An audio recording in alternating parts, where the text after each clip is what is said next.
তো সবাইকে আমরা এই মুহূর্তে আছি কলপাকান্দা উপজেলার লেঙ্গরে ইউনিয়নের পশ্চিম রাজনাগর গ্রামে।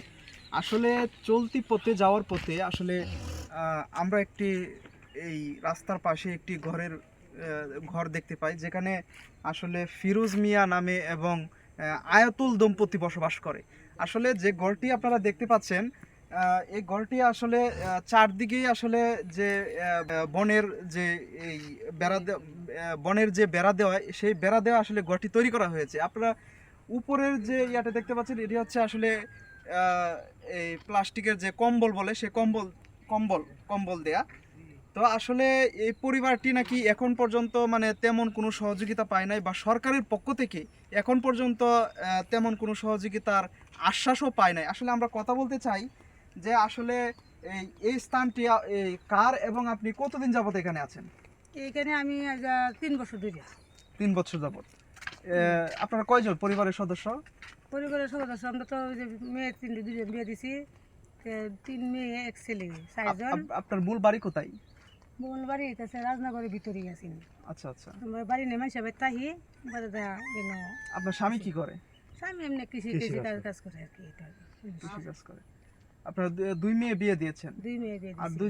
দুইজন সন্তান নিয়ে কি একই ঘরে বসবাস করে? একই ঘরে বসবাস করতেছি। আচ্ছা আচ্ছা। আপনার এমনিতে সম্পদ বলতে কি কতটুকু আছে? কিনুই নাই। কিছুই নাই। সরকারের পক্ষ থেকে আপনি সহযোগিতা কতটুকু পেয়েছেন? কিনুই পাই নাই আমি।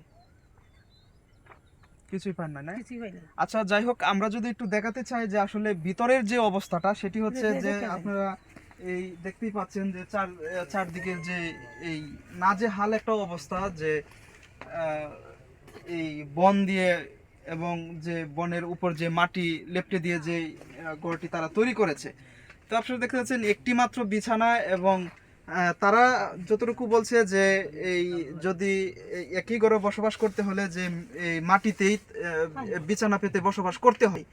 তা আসলে এই যে আপনারা দেখতে পাচ্ছেন যে চারকানিতে আসলে এই ভাঙা বেড়া দেখায়, যে তারা আমাকে জানিয়েছে যে তাদের একটা ছোট গরু রয়েছে। সেই গরুটি আসলে এখানেই তারা রাখেন। তো আসলে দেশ আসলে উন্নত ঠিকই হয়েছে, বর্তমান সময়ে অনেকটাই এগিয়ে গেছে দেশ, কিন্তু আসলে ছিন্নমূল মানুষ যারা গ্রামে গঞ্জে যারা এখনো বসবাস করে, তারা আসলে এখনো সেই এগিয়ে যাওয়ার সুফলটা এখনো পায় নাই। এই ছিল আমার সর্বশেষ। ধন্যবাদ।